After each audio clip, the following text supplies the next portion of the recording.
tous, j'espère que vous allez bien, je suis vraiment ravie de vous retrouver aujourd'hui pour une nouvelle vidéo sur la chaîne qui va être les sorties du mois de novembre qui me font très envie. C'était pas du tout la vidéo que je comptais vous tourner pour cette semaine, je voulais vous faire un update lecture mais au niveau de l'organisation de la semaine c'est pas trop possible pour moi, donc du coup c'est tout, je vais switcher mes 2 semaines et je vous ferai un update lecture la semaine prochaine, mais pour cette semaine ce sera les sorties du mois de novembre.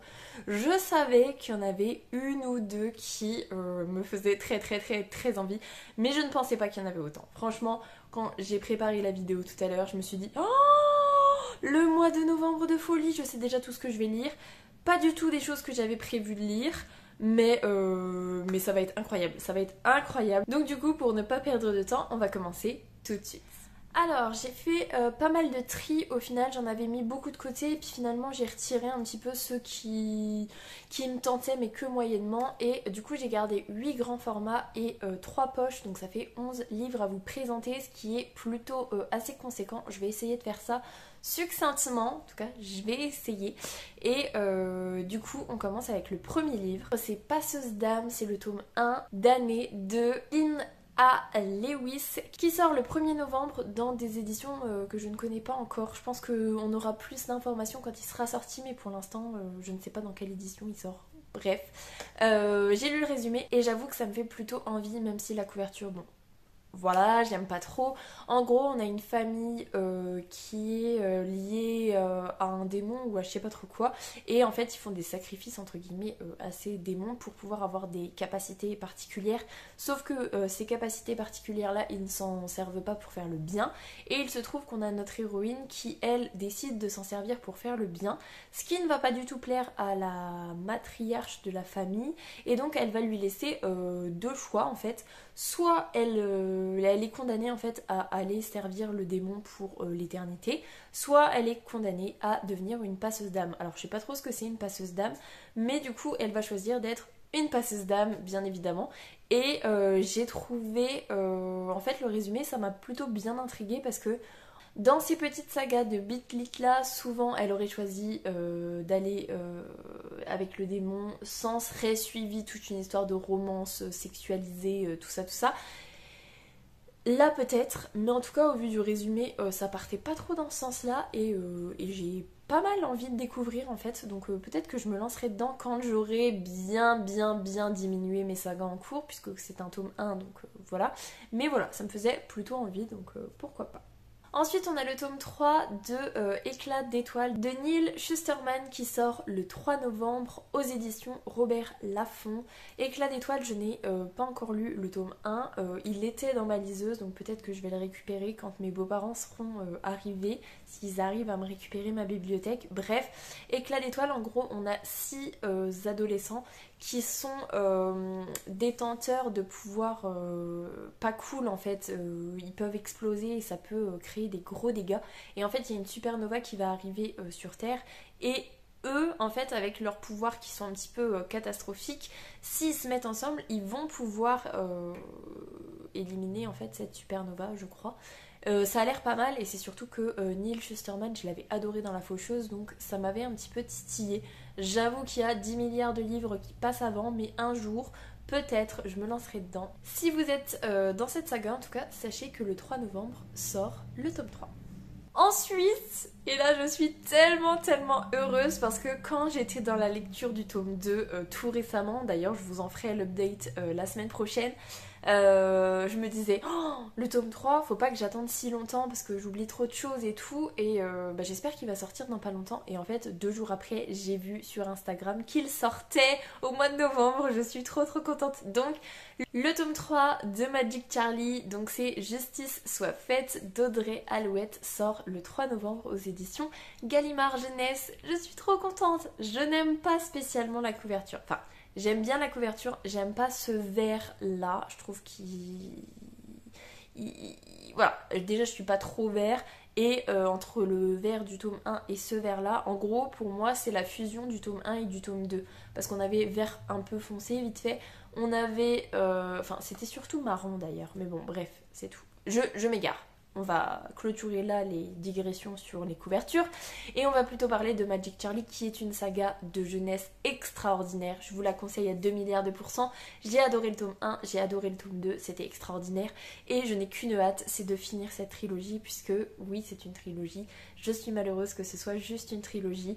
Les personnages sont incroyables, l'univers est incroyable. Bref, on a Charlie qui découvre en fait qu'il vient d'une famille de magiciens, que sa grand-mère était une célèbre magicière qui a disparu depuis plusieurs années et quand elle va réapparaître, elle n'a plus du tout sa mémoire et il va partir un petit peu en chasse pour savoir pourquoi elle a plus sa mémoire puisque c'est pas trop normal. Qu'est-ce que c'est le monde des magiciens parce qu'il en a jamais entendu parler et voilà, il va découvrir le monde des magiciens, il va essayer de récupérer les souvenirs de sa grand-mère et va s'en suivre toute une histoire incroyable. Allez lire Magic Charlie, franchement faites ça, arrêtez tout et allez lire Magic Charlie parce que c'est juste trop génial. Donc voilà. En gros, j'ai pas grand chose d'autre à vous dire, c'est juste extraordinaire. Voilà. Ensuite, j'ai pas beaucoup d'infos, c'est Harry Potter, Construire le monde magique de Jodie Ravenson, je crois, qui sort le 4 novembre et là j'ai pas d'édition pour l'instant.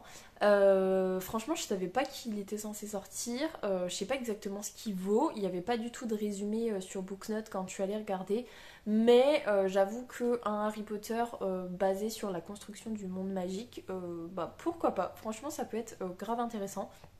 Donc je me le mets dans un coin de ma tête. En plus si l'objet livre est très beau, comme certains autres à côté on va dire de Harry Potter, franchement pourquoi pas.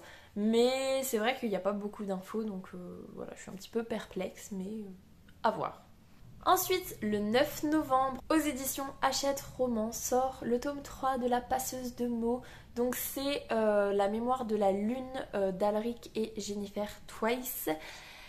Je n'ai lu que le tome 1 de La Passeuse de mots, c'est prévu de lire le tome 2, mais ils sont énormes et je trouve beaucoup trop de longueur, même si j'avais beaucoup apprécié le tome 1, les longueurs me refroidissent et les longueurs sur un énorme livre, ça me refroidit d'autant plus. Globalement, on suit Aria qui va découvrir que c'est une passeuse de mots, donc elle va réussir à avoir des affinités et des pouvoirs liés aux mots, en gros, et son but je crois c'est de sauver plus ou moins son pays qui est assailli par des créatures cheloues, je crois.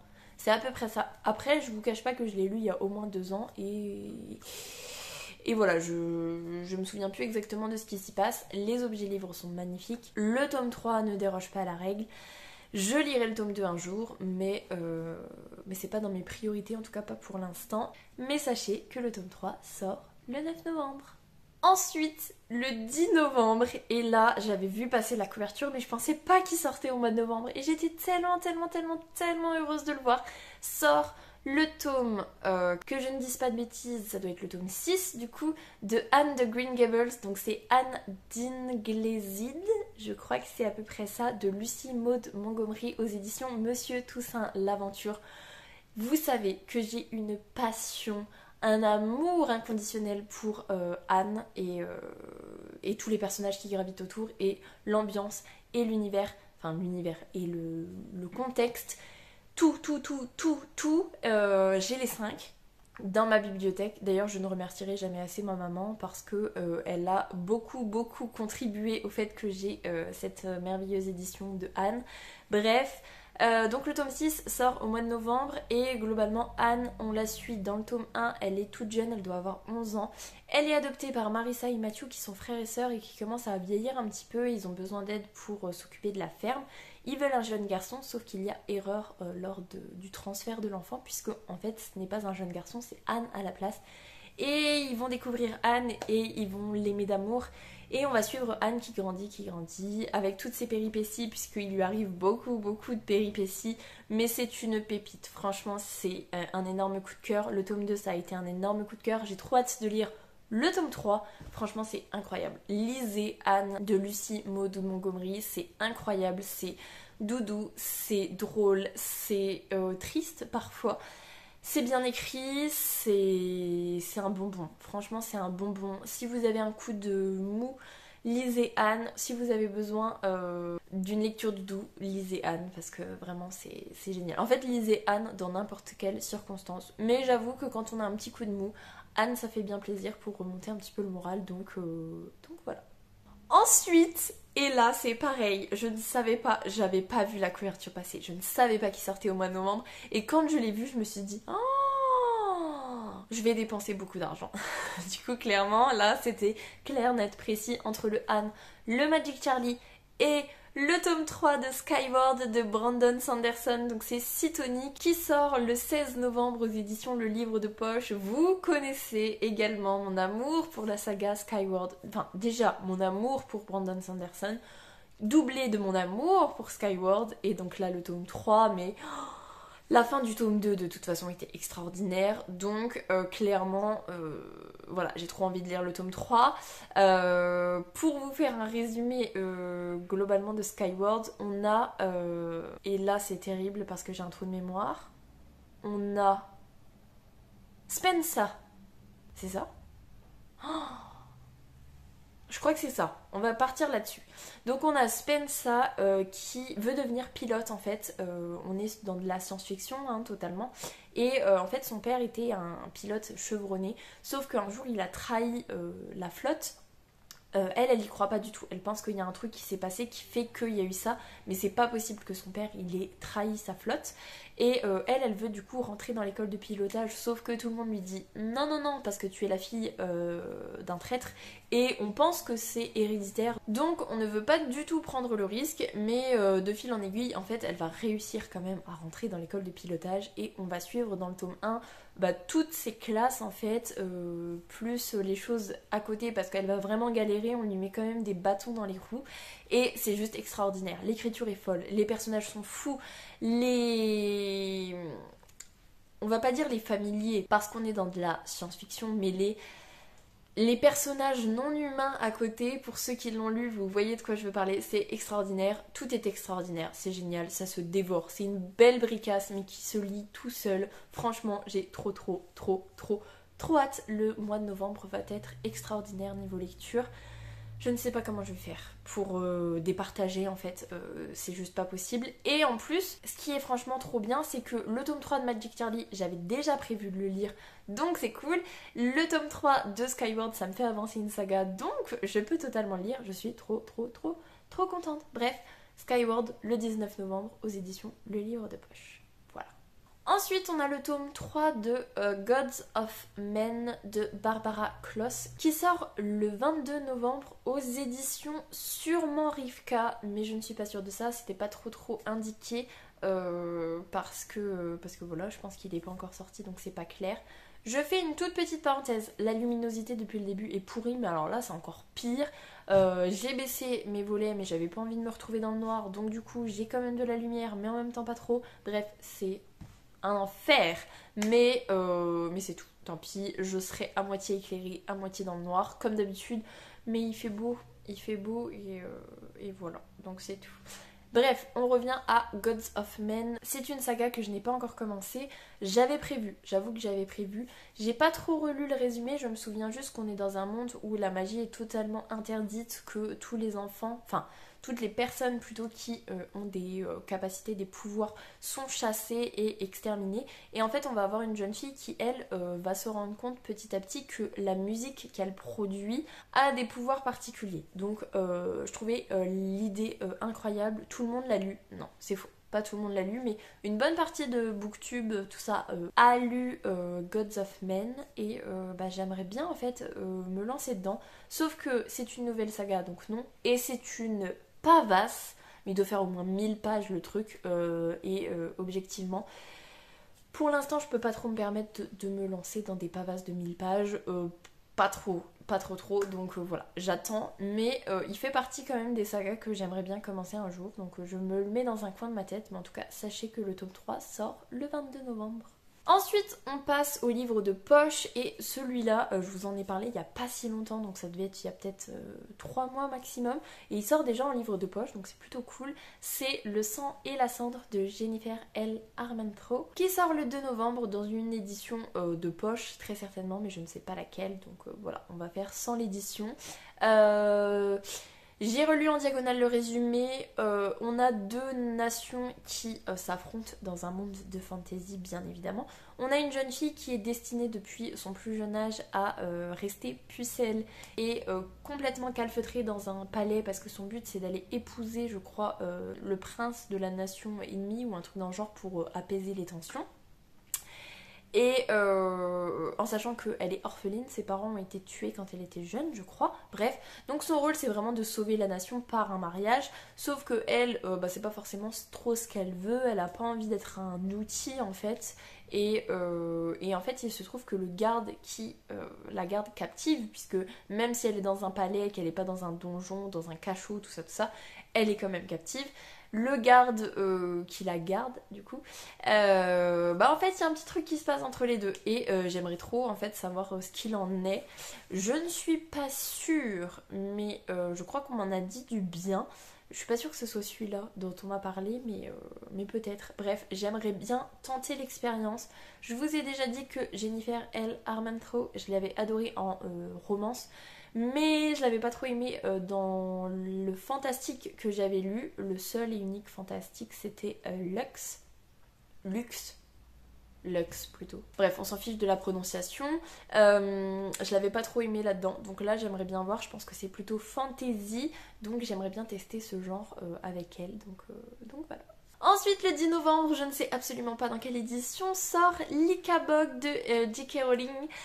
J'ai adoré l'Ikabog. Je l'ai aimé d'amour, c'était incroyable, c'était trop génial. Je vous conseille à mort l'Ikabog. Moi personnellement je préfère l'avoir en grand format dans ma bibliothèque, mais sachez qu'il sort en poche. L'Ikabog, comment vous faire un résumé? C'est un conte pour enfants on va dire. Ça a la forme d'un conte pour enfants qui est un peu trash des fois franchement. Voilà, en gros on a l'Ikabog qui est une créature qui dévore les gens. Voilà, qui dévore les gens. Et voilà en fait. Je peux pas trop vous en dire plus. Parce que j'ai l'impression que si je vous en dis plus, je vais trop vous spoiler plein de trucs. Mais globalement, on suit du coup l'Ikabog qui est une créature dans ce monde-là où les apparences sont parfois trompeuses. Voilà, c'est juste ça.